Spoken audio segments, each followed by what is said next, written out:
You guys, ladies and gents, it's been a long day and I felt kind of guilty that I was not here at lunchtime.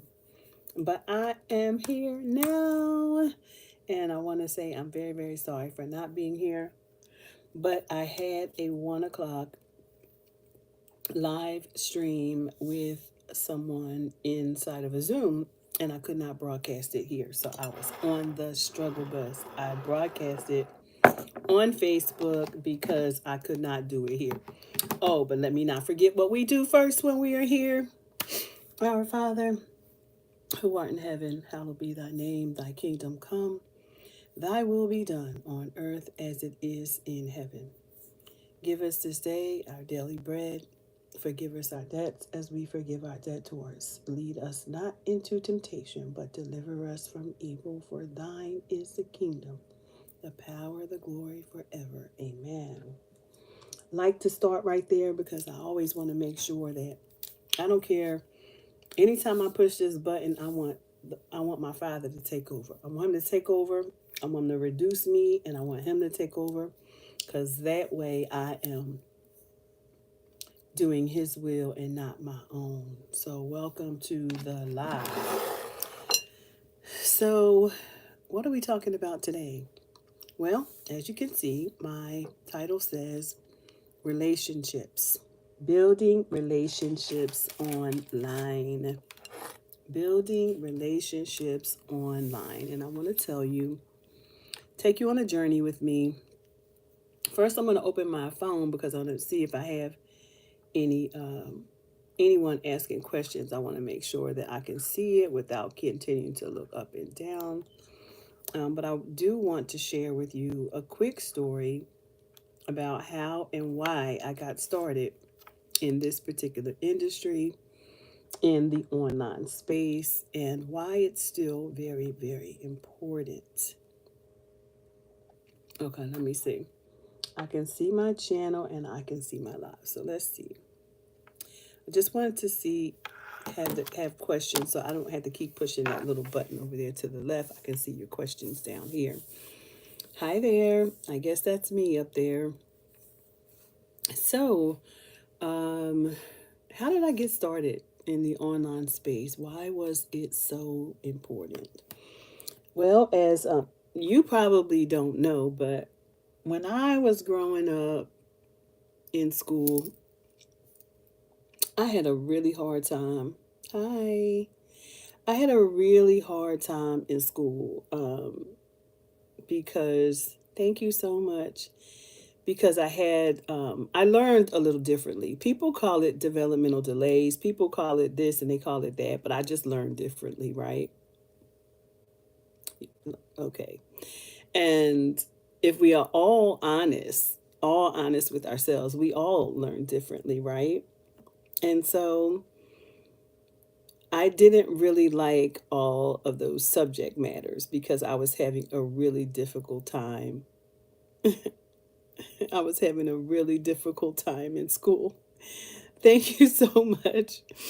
And so, but there was this one class that I really, really loved, and that was typing. So back in the day, y'all, back in the day when we typed on real typewriters, like for real, like, you know, the clunkety clunk clunk clunks, like, old school editors. And thank you so much. And so, long story short of it, I was in a space every day where I went into class, high school. Hey, wait a minute, you said you're you scared for high school? Do you have any tips? Oh yeah, oh yeah, absolutely.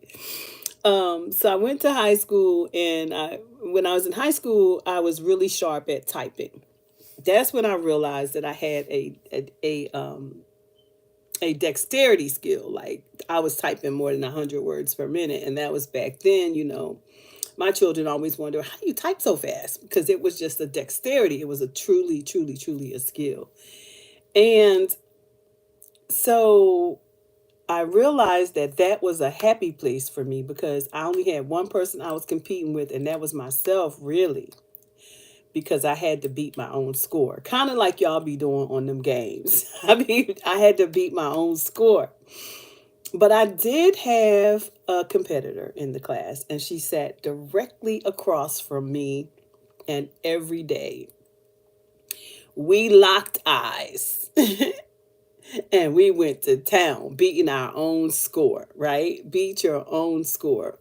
High school was so scary. It was so scary for me too, because during that time we were bussed into schools, and they weren't in our neighborhood. There was a lot. This was during the time of civil rights unrest, and so there was a lot going on. We had to ride the bus, but we had to walk distances in neighborhoods that really weren't safe for us. So so I so needless to say, let's get back to this typing. So I learned very early on that I love to type, and I'm trying to tell you a story because I want you to know why the online space is so important and how we can really use it to give people access to education and support that they needed while lowering their inhibitions to sharing about a problem, getting support that they need, getting help that they need in a space where they can feel safe, right? Because that's the goal, so that people can begin to feel safe. So, all throughout high school, so I went on to college, began to, take programming classes like COBOL, Job. What are some others? COBOL was a programming course. A few others. Anyway, took some programming courses. And later on went to finish my education, finish a degree in education, and went on to really serve humanity in ways through college, through the community, and all the things. What I learned through all of the work that I was doing when the internet, at the onset of the internet, that became another window of opportunity. 1990s, early 1990s. And so beginning to share what the possibilities of this here internet could be. Like, all of us are here, right? All of us are here, and Jesus is coming too, baby. I think I would just fear and tremble about him more than I would Santa, okay? Let's be real. And so you seek him, seek salvation with fear and trembling. Santa is fictitious, okay? so I say that I began to explore the internet, and all of it could do for us, for humanity, to accelerate us. And now we can see what it does, right? We can see all the advantages of this here internet. But there was one thing that was missing during that time. And, we went from, telephones, big computers and big labs, to emails and chats. And then we went from the chats to, mobile phones, video conversations, Zooms, live streaming like we're doing here today. And, but what we saw was an opportunity to bridge the gap between serving individuals without walls, right? Social work without walls, right? That was the thinking, my frame of mind during that time. And so and when I was in grad school, I decided to study, how do we help people online, in an online space? And what was interesting to me is that many of the social workers who would practice, the social workers with PhDs and, MSs, whatever degree that was, social work degrees, LSWs, whatever that was for them. I am not a social worker, I'm an educator. I am a community health educator and qualitative researcher. Bye. And so when um, when I decided to teach to learn more about how can we use these mobile applications like social media, YouTube, Instagram, all of these apps that were becoming, a part of people's lives on these new phones. I've seen us evolve. Some of y'all are younger than I am, much younger than I am, but I've seen them evolve from the big bag phone to the flip phone to the, all of the phones, BlackBerry, and to now these, Androids and iPhones, right? But what I wanted to know was how can we better serve individuals utilizing mobile applications? And so there was a study being done. There was a study being done by a guy named Gustafson out of University of Wisconsin, who was really exploring um, recovery applications where you can, um, you know, architect arch the architect of this software was like access to education, access to immediate response, crisis response, access to libraries, access geography to counselors, access to supports people, case managers, all of the licensed practitioners, all of these individuals were accessible through this app. And so, but this app was so new, it was in pilot. So I said, well, I want to do a qualitative study on it because I believe that you can come up with a whole lot of numbers. But the numbers, the thing that I want to hear is the lived experience of human beings, right? Because their story is their story, right? And everybody's story is different. So I did my dissertation on the facilitator perspectives of mobile HS, which was Addiction Comprehensive Health Enhancement Social Support System, right? And it was had amazing conversations with social workers and case managers and, licensed practitioners, licensed counselors. And I had lots of conversations with them. And the beautiful thing is that the themes that truly emerged from that study was that when people have access to education and support, they can thrive, right? So not only that, but it reduced the load. It reduced the caseload so much for just case managers, and simply because they did not have to do as much work, and things were right at their fingertips, right? Information was at their fingertips. Mobile applications, the use of cell phones, which is why I started my story with the fact that I used to love typing. Okay. So today it sparked me to start a program of my own and to look at some of the even bigger problems that we have here in our country, and that's economic stability. I had a conversation with a young lady today who went through that program with us, and she's now doing amazing things in her IBO, right? And helping people to manage and budget and get to the bottom. Root cause. There's always a root cause to things, right? And most of the time there's healing necessary, right? There's healing necessary because we just go life be life and all the time. So the most important thing when you are, whether it's your research, whether it's your work, whether it's your knowledge that you're trying to teach others, the most important thing is that you have to build relationships online. That's why that research was so important.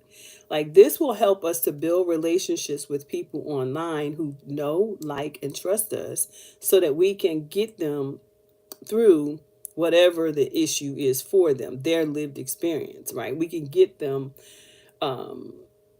through the psychoeducational pieces of pruning and pruning to see the fruit in their lives, right? So one thing led to another, and that brings us here. And here I am in this space, doing it again, building relationships with individuals, bringing special guests to my community, utilizing God's will, because in all of the work that I do, it was God who brought me here to this space to be used as a tool to help others to realize their dreams, right? To get to that place in Him, right? Get to that place in Him. Yeah, I have some coffee. I need it. So I'm excited, and building relationships is a part of the program. Like, innovative approaches to manifest wealth and excellence is a incubator, was an incubator, which is now a program. It's now a program where I take individuals through 6 weeks of intensive learning. 6 weeks of intensive learning with 12 weeks of community or longer.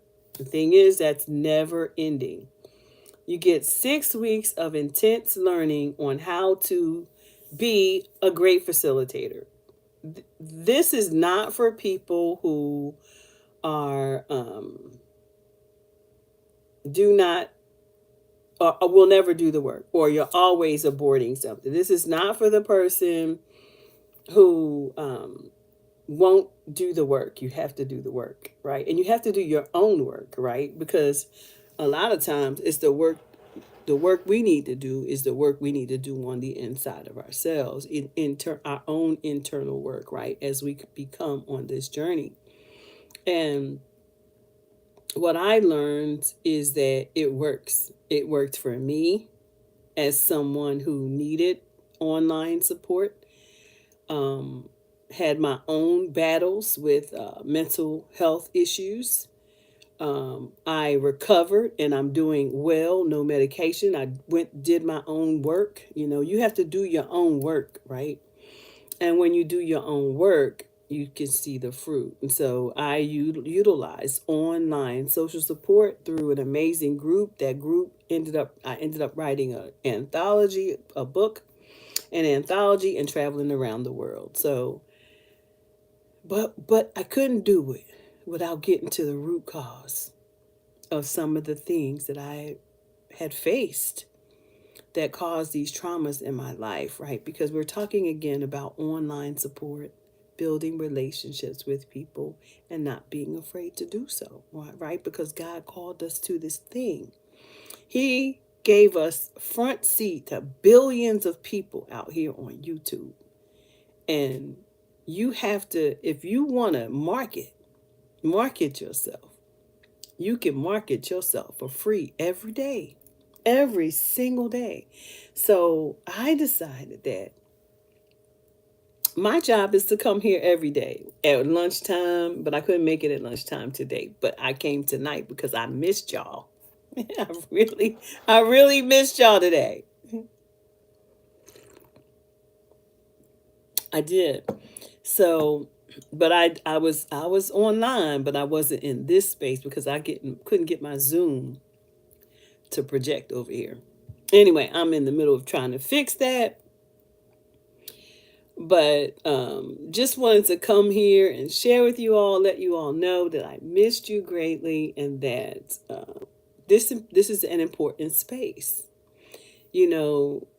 We are 360 degrees about well-being over here. We are redefining well-being as the highest form of equity for us, right? And that is an internal work and external work, right? And a community level work, right? Building the what I want to say. Building your capacity to become. All right? Because we are all on a journey to becoming. So, and in everything that you desire or hope to do, you have to be brave enough, have the courage enough to come here and press this button. That's all. Talk to yourself if you have to. You can talk to your boo in the face. If they start saying ugly things in the chat, don't pay no mind.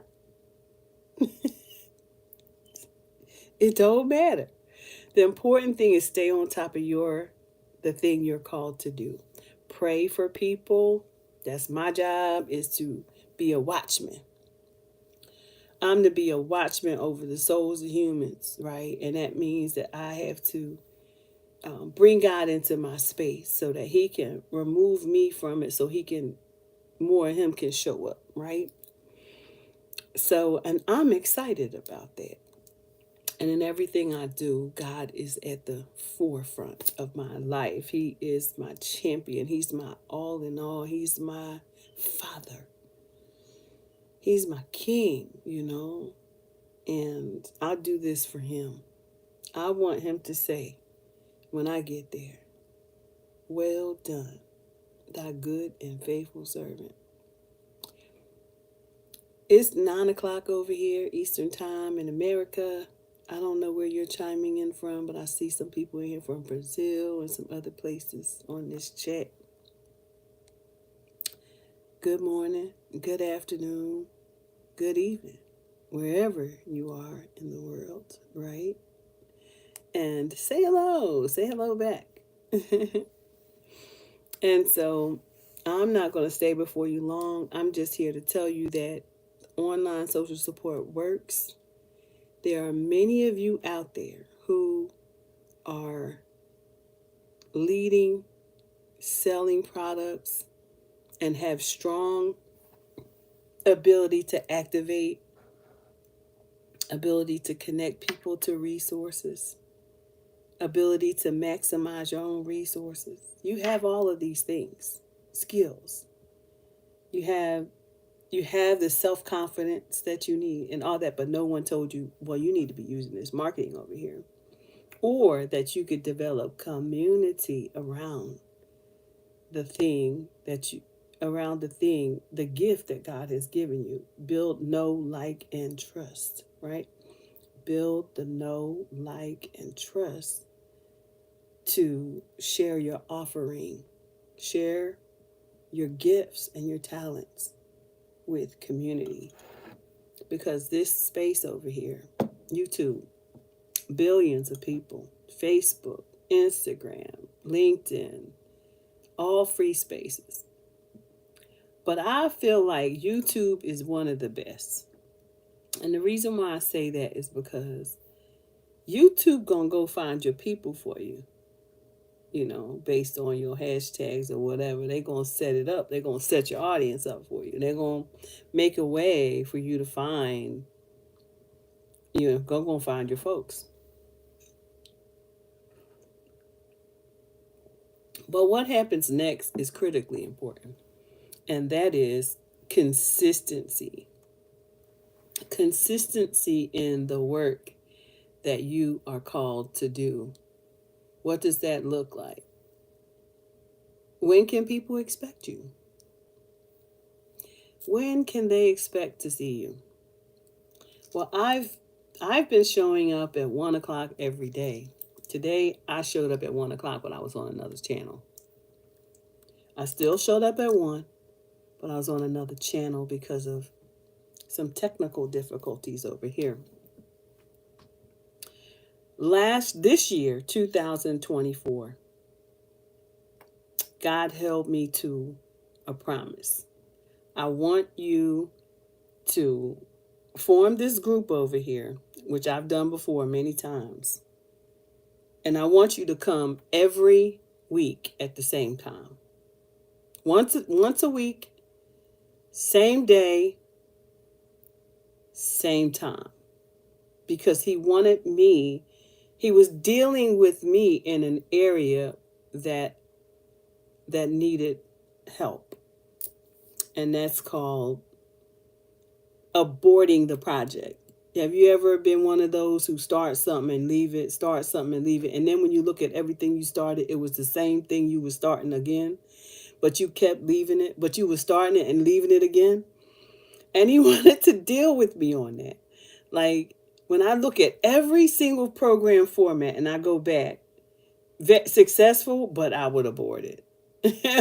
Success, started again, success, same ideology, same framework, I would start it and leave it again. Why was I starting it and leaving it again? Because there was this spirit of abortion on my life, this spirit of aborting things that was directly related with a demonic force called Moloch. And I needed to get rid of it because it was the result of abortion, right?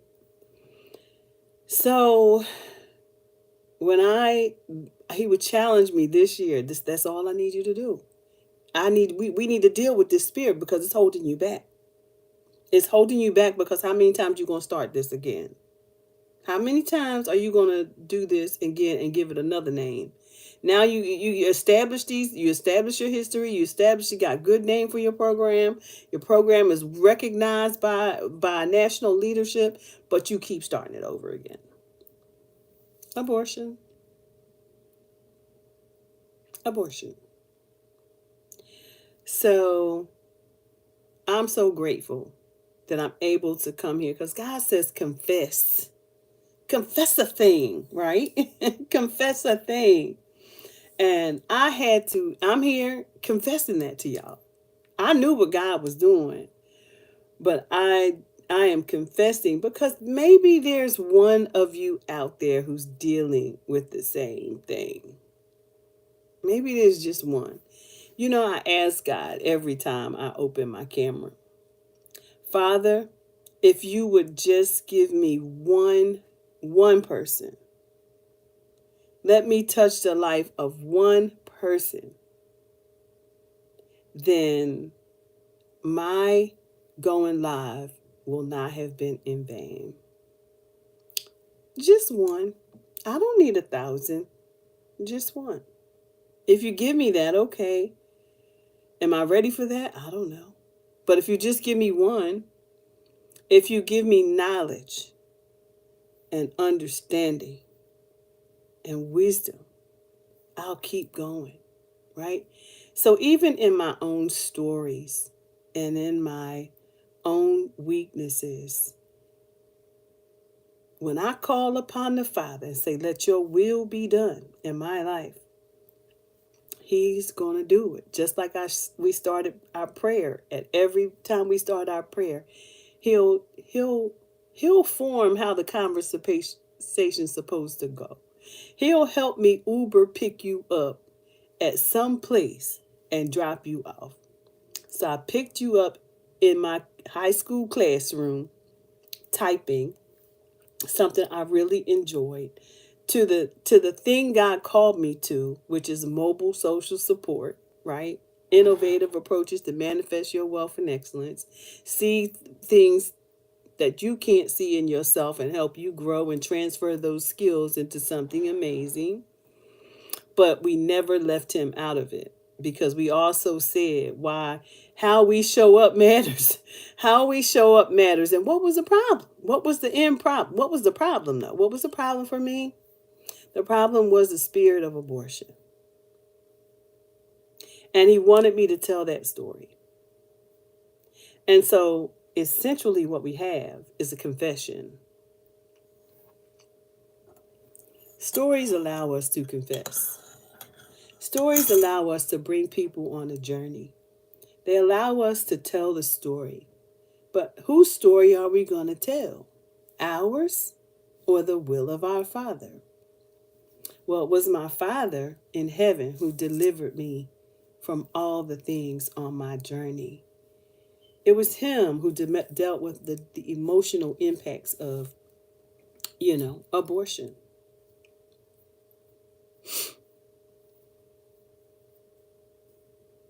It was him.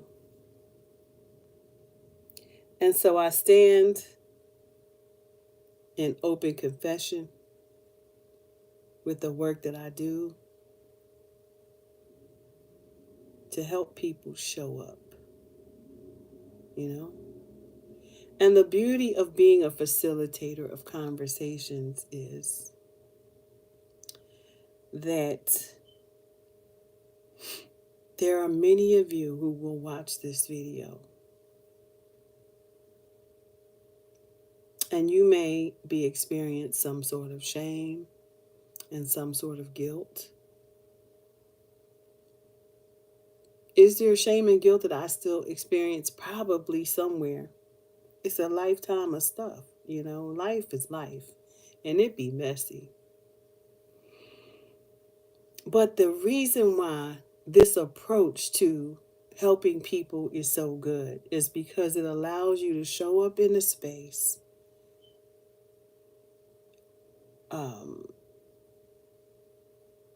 and lower your inhibitions because people don't know you. And that was the beautiful thing about me being delivered, set free, and getting the help that I needed, was because I was showing up in a space where nobody really knew me, but then they knew me. You understand? They know me now like their sister, because we would fight just like sisters. We would fight just like sisters in the room. They get mad with me, I get mad with them. We be fighting about the spirits that we be going through: rejection, depression, all the things. Well, what's the root of the problem? And we shook it up. We ended up writing an anthology and traveling around the world to help people to recover. So you see, God will use all of you. Nothing in your life will ever be wasted. He indeed will use all of it because he wants you to testify. He wants you to tell people about his goodness, because it was him and only him. It was not you. And I will not take his credit. Not at all, because it was never me. It was always God. Even down to the day I was born. I'm not supposed to be alive, y'all. I was born at 2.6 ounces 62 years ago in January. 62 years ago, when there was no modern medicine. Every baby that alive born at that time and at that size died. Okay? So I do know that I am a miracle, sign, and a wonder for this time. And I had to go through all them things that I went through. Life was life.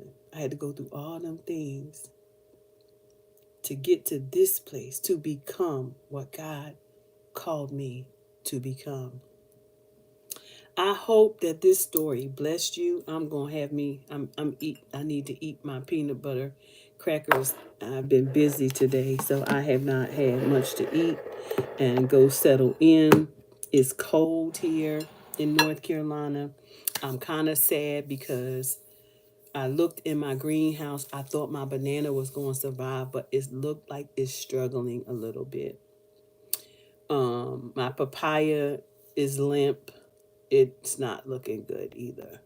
It's kind of cold out there, and what that makes you, greenhouse I got going on is not really doing its job. Not as it relates to the temperatures that we have. So I just hope it stays a little warmer tonight and give me till tomorrow to bring some other things into the seed house so that they will survive, because it's very cold. Yeah, I'm kind of sad that, the very reason I put it up was to protect my banana plant, my banana tree. But y'all, it's about well-being. If we're not, well-being takes place across 6 different dimensions of our lives: our physical, mental, spiritual, social, financial, emotional, all of those areas, spiritual, and all those areas of well-being, right? So you may get a little bit of this and a little bit of that over here as we redefine what well-being looks like for us. And I'm doing that at 62. I've been doing it a while, but since I'm going to be 62 in January, I'm just saying I'm doing it at 62, because at each level of our lives, we face a different set of challenges, right? I don't know how old you are. I don't know what your challenges are, but if you're under 62, I probably know what some of your challenges are. Because that's where wisdom comes in at, y'all. That's where wisdom comes in. And so I'm excited to be a facilitator over here in this space, facilitating conversations. Please like and subscribe to my channel. I'm going to be having special guests over here as well. I had a special guest today.